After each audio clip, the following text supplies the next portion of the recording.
Hello, my name is Darren McDuffie, and welcome to Schools on Point. This half hour, we'll be talking about some of the major issues impacting schools and public education. With me is Dr. Joseph Ybarra, the Los Angeles County Executive Deputy Superintendent of Schools. The Los Angeles County Office of Education serves 80 public school districts that educate 2 million preschool and school-aged children. Joining us is California State Assemblymember Reginald Byron Jones-Sawyer, Sr. Assemblymember Jones-Sawyer is a member of the Assembly Committee on Budget, Chair of the Budget Subcommittee Number 5 on Public Safety, and Chair of the Select Committee on the Status of Boys and Men of Color. Assemblymember Jones-Sawyer, you have a great deal of experience working on state budgets as a member of the Assembly Budget Committee. Tell us how your experiences in local government have helped you in this role. Well, thank you, and it's a pleasure to be here today. You know, when I first started in local government, I started as a management assistant, but worked my way up to assistant deputy mayor and director of real estate, managing a $15 billion portfolio, running various departments. And when you're an administrator, I used to go to the Horseshoe, which was the city council, and the mayor would legislate and make laws. And a lot of times it would then foist it on the bureaucracy to make it happen. I used to say to myself, what you created doesn't make sense. You didn't give me enough money, enough resources. And I said to myself, I need to be on the other side. Well, you know what? I'm now an elected official on the other side. And so I'm using those skills of going to the people that actually have to do the work, talk to them first, find out what they really need, and then start to legislate and make laws and decide how much funding they need. Because a lot of times you don't get the desired result is because the people that actually have to do the work, we don't actually empower them to be able to get the work done. Experts agree that the state budget continues to look bright for schools in the 2015-2016 year in light of higher than projected revenues and increased investment by the legislature and governor. Dr. Ybarra, how might this welcome news help schools during the next few years? Thanks, Darren. The adopted budget for school funding levels will increase and will provide an opportunity to continue the implementation of the local control funding formula, also known as LCFF, way in advance of schedule. Enacted in 2013, LCFF increased flexibility and accountability for school districts and focused resources more based on students with the greatest needs, including foster youth. Assemblymember, now that the state is on its way to reaching some of its funding goals for schools to restore much needed funding, what difficulties did you and your colleagues face as members of the Assembly Budget Committee? I came on in 2012. 10 years before, they had some of the worst budgets we ever had in the state of California. My first year, we had a budget surplus. And so I would go to schools, community leaders, to nonprofits and say, we're open for business now. Just ask for something. They were so battered and things were so dire. The budgets were slashed and cut so much. They were just happy to keep at regular level. So none of them asked the first year because they just didn't believe we actually had money. The second year, a few more have asked for money. And we've delivered on a lot of that. The challenge for us, and it goes back to your first question, we're up in Sacramento. We provide funding. But we also want to make sure that it gets to where it's supposed to go. But most important, that it's utilized and its effectiveness is at its maximum. And so when we think about even school funding, we really want to make sure that that money gets to the most needy student. I know with the Afro-American Caucus, we sat down and we said, how do we make sure that disadvantaged students actually get the lion's share of this money? Even if you're in an affluent district where you may be the only person or a group of people who may not be as affluent as the others, how do we make sure that that money doesn't get dispersed to the general body, but how do we focus like a laser to ensure that those 5 or 6 or 10 or 50 kids get most of that funding, which is what LCFF is all about, ensuring that those of us that have some challenges, you may be in foster care, or your parents may be in prison, you may be in a broken home, people may be on drugs, that kind of lifestyle, unfortunately, that some of our students have. So we need to provide money for them so they'd be able to learn in school. And we may have to give them extra funding to be able to ensure that. Sure, very true. Dr. Ybarra, there's a lot of discussion about taxes. As the overall state budget, there there's been a discussion about extending Proposition 30 or Prop 30 temporary taxes. Yes, Darren. These are the income taxes and the sales taxes. The increases that took place, they were approved by the voters in 2012. In fact, several state initiatives today are being proposed for the next statewide ballot. Assemblymember, how has Proposition 30 helped the state budget, and how has the fact that the taxes will soon expire impact the recent budget discussions? We will probably begin the discussion on what to do next. I am happy that the California Teachers Association is moving forward with pushing through an initiative to extend that. I will be actively campaigning for that. As a new member that have basically enjoyed being able to provide funding to schools, but also has freed up funding for other things, roads, for even the prisons. For example, we funded $100 million for recidivism. We hadn't had money for recidivism in prison to help people get back into society for over 10 years. Used to say is CDCR, Corrections and Rehabilitation, big C for corrections, incarceration, and very small R for rehabilitation. We now can put money in that, and that will ultimately help the society as a whole. And so I'm looking forward to extending that. I also think voters will see that we've done a good job with the money. If you think about it, we put money away for a rainy day. Yes. That's never happened before. No. We're paying down our credit card debt, the debt that we owed. We're paying that down. You as regular citizens, when you go through bad times, your credit card gets a little funny, and you can't do some things.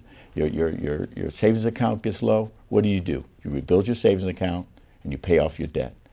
We as elected officials, we in Sacramento, we've done that, and I think the residents of California will appreciate that.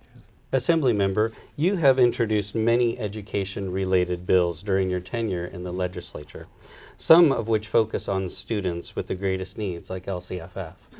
AB 224, Foster Youth, is one of those bills. In fact, there are approximately 36,000 foster youth in the county of Los Angeles, many of which, those of us here at LACOE, we service with our foster youth services. Can you tell us about your bill?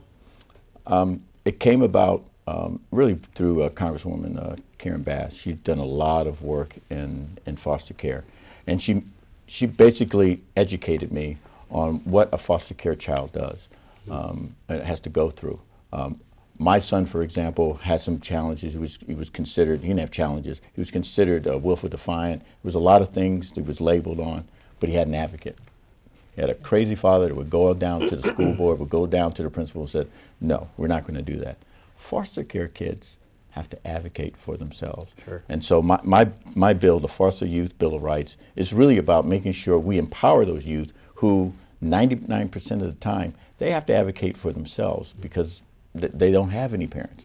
And so we're telling people, put their rights, let them know what they can and can't do. If you go back and forth between schools, you need to have your transcripts immediately transferred. There's no lag in that. Sure. You need to be able to move around in the system and enjoy all that's there. And there's already rules on the books that help foster care kids. They may not know that. So we want it on the internet, and we also want to post it in counselors and principals' offices so they know what their rights are, so they can advocate basically for themselves. Exactly. Excellent. Thank you.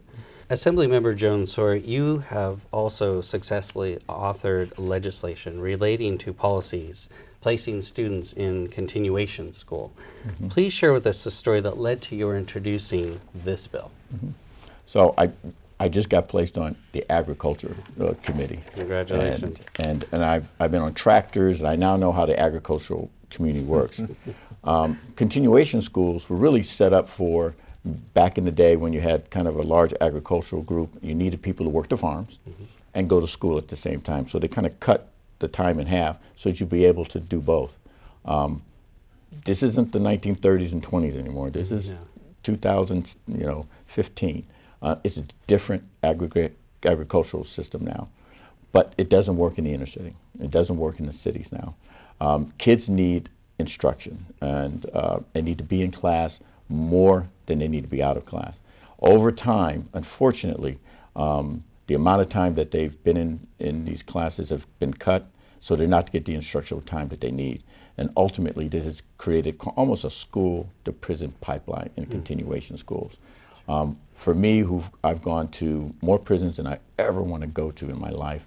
I've seen more Latino and African-American men in prison, and we need to stop that. Unfortunately, the continuation schools, because they've chopped down the number of educational hours, they're not graduating. They're dropping out more than any other segment of the educational system. And so I'm demanding that we increase the amount of time we give these kids education so that they won't drop out, but most important, they graduate. Yes. I mean, we need them to graduate and ultimately, or get the GED so they can go ahead they don't have to go to college, but they darn sure should go and learn a trade. But you're not going to learn a trade if you don't get that basic education. Sure, true. Assemblymember, several bills have been introduced over the years to address school safety. Through the Los Angeles County Office of Education's Safe Schools Center and other units, we've worked with our school districts to provide many programs. You've also authored legislation relating to school safety plans. Please tell us more about this legislation that was signed into law. When I first got here, I put in AB 549. Unfortunately, we had some real tragedies. Sandy Hook, there was a lot of violence on school campuses. Our reaction was to beef up school security with more, school police.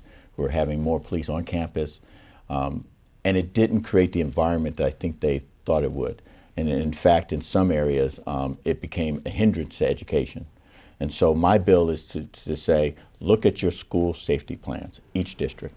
Some may need to have more officers, but also how many counselors do you have to deal with some of the problems that I discussed earlier? How many school psychologists do you have?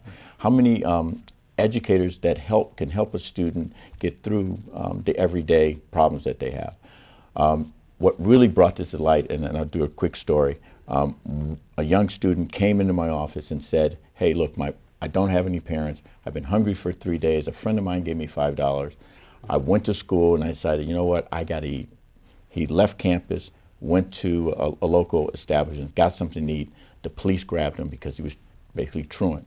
He was hungry, had the food in his hand, and he jerked and hit the officer in the jaw. Now he has a record, assault and battery on an officer. If he had had a school counselor he could have gone to, if he had, they had beefed up security in that area. That's why they questioned him. But if we had school psychiatrists, people on there he could have gone to and said, basically, I'm hungry. I just need something to eat to get through the day. So I want every school program to look at their school safety program and figure out what is the best and most useful way to make this happen, and not just arm up, put in metal detectors, because sometimes it just doesn't work. Right. Assemblymember, I truly appreciate your passion for education and the work that you've done for us. Please share with us why you sought to address some of these issues and educational issues, and why these issues are so important to you. Okay. So there's three reasons why education is number one on my list. My uncle was one of the Little Rock Nine, one of the 9 kids that integrated Central High School in 1957. And what I learned from those 9 brave kids, and especially my uncle and my family, they were beaten, crosses burned on my grandfather's lawn. He was left for dead a couple of times in the bathroom, was knocked unconscious, and they just wanted to go to high school. They just wanted to go to the best high school. Actually, at that time, it was the 5th best high school in the country. And he was forbidden from doing that because of the color of his skin. And I really think it was forbidden from doing that because the power of education, uplifting a race and a people, was so powerful that individuals that did not want African Americans, and I say, and even Latinos now, don't want us to move up the ladder, just because they know that's so powerful. The second part of that is, I mentioned my son advocating on his behalf. When I sat with counselors and teachers who try to put him in continuations, who try to put him in different areas, when I fought for him and even got in trouble a couple of times. But I will tell you, 2 years ago, my son graduated from Morehouse College with a degree in biology and math. He's been a straight A student ever since I advocated for him. So I know the power of what can happen. Congratulations. And then the third thing, my daughter's and son's grandmother has 60 years of teaching experience, and she still has a daycare center. Their mother has 30 years. She works in the district. She teaches. My daughter is now a teacher. Wow. So those are my three advisors. I have an unbelievable respect for teachers, and I want to make sure that they have the best outcome as far as teaching kids. And they tell me, because it's their passion that they've injected into me, is why this is so important. In addition to your work on budget, higher education, and other committees, you're co-chair of the Select Committee on the Status of Boys and Men of Color. Please tell us some more about your work there. This committee is probably the most sought-after committee in the Assembly. You know, people want to be on budget, want to be on governmental organizations, or be on utilities. This Select Committee, we probably had close to 50 members out of the 80. An extraordinary amount of members that want to be on an 11-member Select Committee. And I think it's because they know the value of this. I've been on this committee ever since I started. There's been legislation that come out, the Willful Defiance legislation. There's been additional funding for boys and men of color. And I think we know that's our greatest challenge right now. And I always tell people, and I get in trouble sometimes, that I am unapologetic when it comes to defending and fighting for our young boys and men of color, and that's Latino, African American, and API. It's not just one group, it's all groups. We're all failing on education, jobs. When you go through the prisons, we're at a crisis point. And if we don't do something, now, it'll be a problem. And you know, when you look at it, when it was started by the state of California, by Congresswoman Karen Bass, and then Assemblymember Sandre Swanson, they started it years ago. And no disrespect to the California Endowment and the Sons and Brothers program, or even the president, who started My Brother's Keeper. It started in California first, okay? And we started tackling this problem head on. And in fact, I think we're now looking at making it permanent. Because we also know, you know, hopefully I enjoy 12 years in the legislature, but at 12 years will go fast. And so how do we institutionalize this now? And so that's the next step in our work on boys and men of color, trying to institutionalize it in the system so that when I'm gone, there will be somebody in place that will continue the work that we've already started. Sure. Thanks. Assemblymember, it seems many of the youth the Select Committee seeks to help are the youth that we work with in the county offices of education. LACOE, for example, provides specialized instruction to young people and those that have the highest risk of dropping out of school. These include incarcerated youth, expelled students, pregnant and parenting teens. In fact, we have partnered with the committee in the past to address some of these issues. What are some of the committee's priorities for this coming year? One I just mentioned, but I'll talk a little bit, elaborate a little bit more. But one of the things I really want the Select Committee on Boys and Men of Color to do is have more visibility, and let people know not only the work we're doing, but also do some advertising on how we can do this better. Let me illustrate this for you. Sure. One of the things that one of our members, partners did, they had and I wish I could have brought it with me, but they had a poster. In the poster, you see them dissect the face. On one side, it's the cap and gown. On the other side, it's jail bars. On one side, it basically says you can spend, $30,000 to educate someone, or $60,000 to incarcerate someone. Very graphic. You don't have to go through a whole lot of explanation. And so when I go out and explain that there are 135,000 people that are incarcerated, if I just took out 2,200 of them out and got them educated, gave them that $30,000 or that $60,000 to get an education, after 4 years, they'll be productive members of society, pay taxes, pay their income taxes, sales tax, put their own kids through college. We can bring back to the state of California in 10 years $11 billion.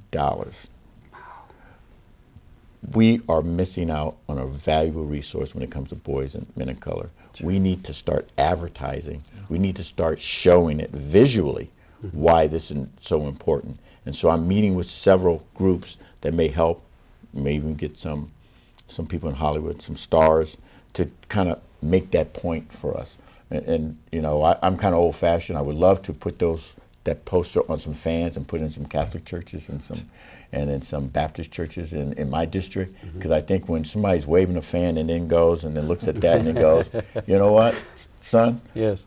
I think we need to think about getting you in college. I think we need to find you a career, because this says that if we do this, you will be taking care of me. And I've told this to several families in my district, in my broken, worst Spanish, but in my best English, I've been able to say, look, if your kids graduate in science, technology, engineering, and math, I can guarantee you they will have a $100,000 a year job for the rest of their life. Sure. And they'll be able to take it, because we all know there's 2 million opportunities for 2 million jobs coming in the next 10 years. Sure. In STEM. There's not enough college seats to fill that. So this is a great opportunity for a lot of kids, especially boys and men of color, to fill those positions. And then the other thing is, in California, we do need to institutionalize this. We do need to figure out a way. Again, we're working through this. Nora Campos is the one that brought it to us. She started it with some legislation that I hope the governor will sign. We'll start codifying it, but more importantly, institutionalizing it. And she's termed out. She's the one that makes me understand that, yes, I'm in the assembly now, but 12 years will go real fast. And what legacy will you leave? And so that's the legacy that we want to leave. A permanent department, division. Again, we're still working through what makes sense. Is it in the governor's office, a permanent position there that will make this an ongoing priority? Thank you. Assemblymember, you've been on several committees dealing with public safety. How has that experience helped you accomplish the goals of the Select Committee? Public safety has been a challenge because we want to support our law enforcement professionals, without a doubt. We want to give them all the resources that they need. Just like teachers, we want them to be respected in our community. And both entities, ironically, teachers and police officers, have not been viewed upon, and even some legislation, I would even say, have disrespected them in some ways. And so what we try to do is work with both of those entities, especially public safety officers, to come up with legislation that will ultimately help the community, and more important, boys and men of color, and the education, the things I talk about. Let's look at just one thing: body cameras. I'm not only proposing to have every CHP officer have body cameras, but I'm looking forward to the fact that hopefully that one day the best policy and procedures for body cameras will come from the CHP. They're doing a pilot program now that I put in the budget, and then next year, I don't care what the price tag is, and the governor may strangle me, but I don't care what the price tag is. We should pay for every CHP officer to have body cameras, because I think that will open up the window to everybody what these interactions are. It's not just the 1% that are doing some really horrendous and bad things in law enforcement, but there's been some false claims against law enforcement that once somebody makes that claim, they go to the camera, they look, and they go, "Sir or ma'am, this is the interaction we saw. It's not quite the way you described." That will hopefully clean up a lot of false accusations. Being on public safety, and not only the legislative part and the budget part, it gives me an opportunity to make public safety better for everybody on every level. In terms of you seeking to further accomplish things as a lawmaker, tell me, what are some of the priorities or goals for next year related to education? Education. I am seriously looking to come up with legislation that will give back honor and respect to teachers. When I came up, and I'm a lot older than you two are, but when I was coming up in school, the most respected profession in my community were teachers. And if you think about it, they are in charge of the most important commodity that we have, our children. And they're with them a lot longer than we are every day. When I mentioned the Little Rock Nine, even though my uncle went to Central High, he reminded me, Horace Mann and the Dunbar High School, which is the all-black school that they went to, they had one biology book, one frog that they all had to dissect. They didn't have new labs. They didn't have funding. Yeah. They produced some great educators, doctors. They made sure everyone spoke the King's English. That's I mean, they can speak they can speak proper English. They knew math. They knew how to read and write. Every teacher was dedicated to that, even though they didn't have all the resources that they need. And everyone respected those teachers, that they were going to give them the best education. And I think even the administration allowed them to be creative in their teaching ability and be able to do things so to make things better. We need to create legislation, because I think a lot of legislation had been coming out kind of demonized teachers. We need to stop that. Sure. We just got to stop it and start again, back to when I was in school, before you guys went to school, when a teacher came into the room, we ultimately knew that they were going to impart knowledge to us and that we would get better. The other thing is master teachers. I mentioned my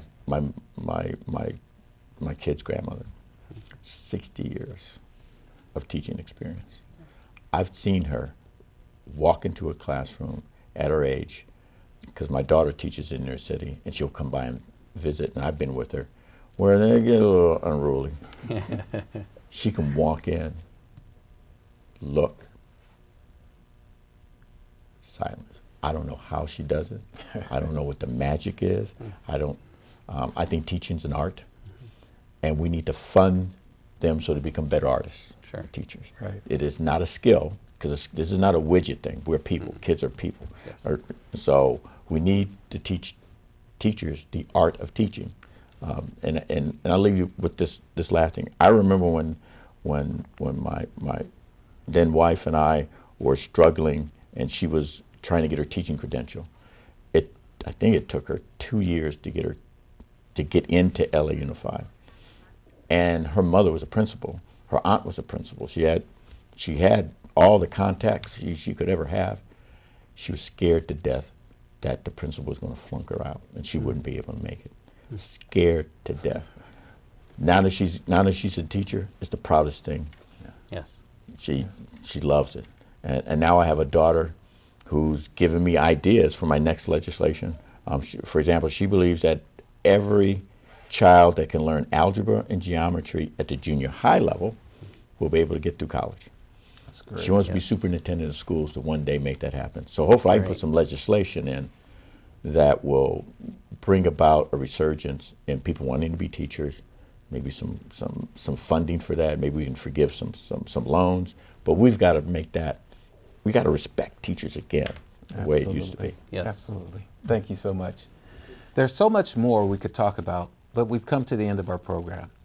This show is brought to you by the Los Angeles County Office of Education, a public agency dedicated to serving students, supporting communities, and leading educators. If you'd like to know more about the Los Angeles County Office of Education, you can visit us online at www.laco.edu. For questions, comments, or suggestions, you can email us at the address on screen. Thank you to our guest, California State Assemblymember Reginald Byron Jones-Sawyer Sr. I'm Darren McDuffie, and until our next Schools on Point, thank you for joining us.